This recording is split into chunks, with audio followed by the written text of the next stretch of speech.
Good morning, my lovely friends. As you can see, we got some snow last night, so I'm gonna take you with me. We'll go outside. I think the sun is coming out, so we'll take some pictures and then we'll paint some beautiful scenery. So if you wanna see, keep watching.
I am back at my studio. I hope you enjoyed this walk with me. You saw the picture I took, so I'm gonna try to recreate it in watercolor. And I'm gonna add some sun rays, a little bit of interest in it. We'll see how that works. So if you wanna see, keep watching. As usual, I will wet the watercolor paper using my 3-inch wash brush. I will start with yellow color, making a circle for the sun, and then filling in some areas of the sunlit clouds and a sky around it.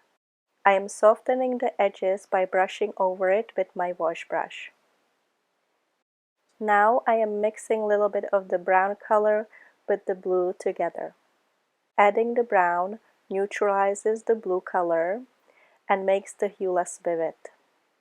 Since this is the large area of the sky that needs to be filled, I'm using my large 1.5-inch bristle brush. I am creating clouds using a piece of damp paper towel and lifting off the blue color in some areas. Now I will start working on the bottom part of the painting. I re-wet the paper so the colors can blend nicely and have a soft edge. I am still using the same mixture of blue and brown to create the woodlands. For the snow-covered land, I am being careful and leaving lots of white paper untouched.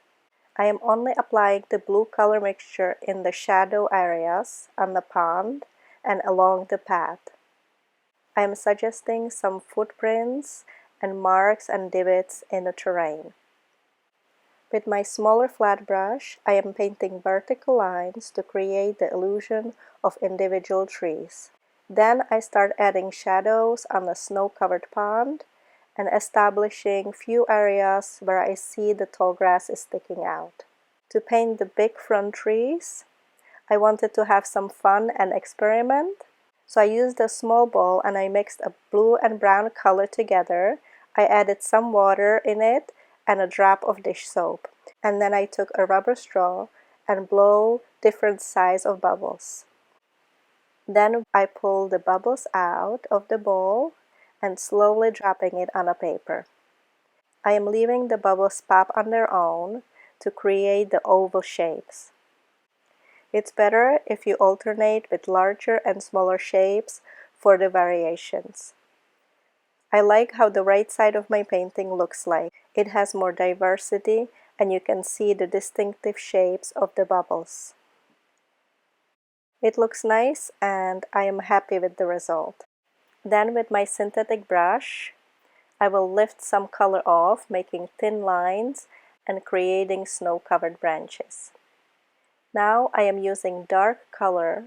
It's a mixture of blue, green and brown together, and painting the rest of the tree branches and trunks. I am also painting a young tree to add a little detail to the composition in this area. I am carefully painting the branches on the snow-covered trees, making sure to leave plenty of white areas untouched. You can also see the yellow color shining through the trees. I left that area in the beginning stages of my painting untouched to create this beautiful sunlit effect. Now I am focusing on painting some details to the woodland area. I am adding more yellow color to my mixture to suggest the sunlight hitting the top branches of the background trees, and using the same mixture, I am defining the shadows in the foreground along the path and sketching the tall grass on the edge of the pond. I am also adding dark areas in the forest and smoothing it out with my wash brush. Using yellow color, I paint few highlights reflecting of the snow, and then using the lighter brown color outlining the grass border. I decided to add more texture to the snowy banks, so I'm applying and having fun with the bubbles again. As you can see, I randomly scatter them in the pond on the right side where there is lots of shadows.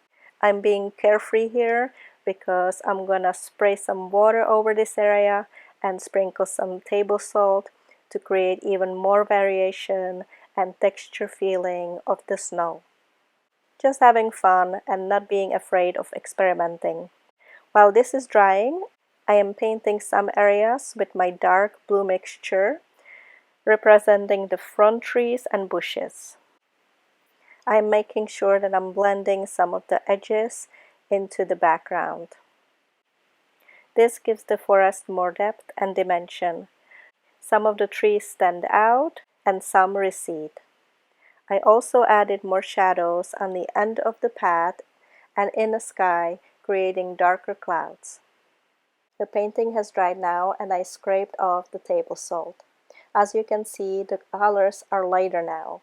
So don't be afraid to apply your watercolors in the richer, darker tones because they will always dry a little bit lighter.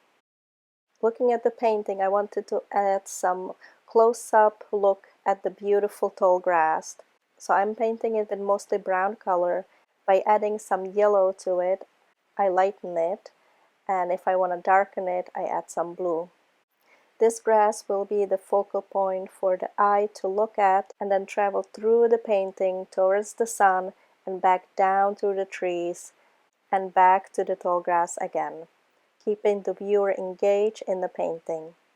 This will make the compositions of the painting better. I'm adding some mixture of yellow and white to paint the sunny areas reflecting on the grass. Now I am focusing on the last touches. I'm painting the small tree branches using my number 6 round brush to add thin short lines in different directions and angles. And then to add more detail to the snow, I will use my X-Acto knife and start scratching the color off. I'm only scraping it in a few areas of the pond and the big trees surrounding it. Be very careful not to press too hard, otherwise you will make a hole in your painting. Use a light pressure and angle your knife between 60 to 45 degrees as you scrape.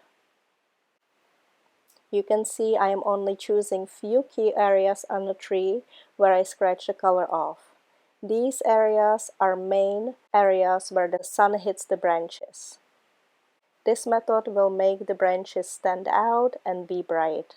Here you can see me adding some more highlights to the sunlit parts of the pond.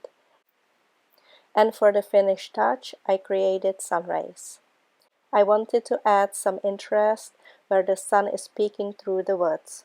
I simply use my flat synthetic brush and lift off the color, making long strokes and cleaning the damp brush after each mark with a paper towel. Then I painted few thin lines with white and yellow color over it. And this is the final result.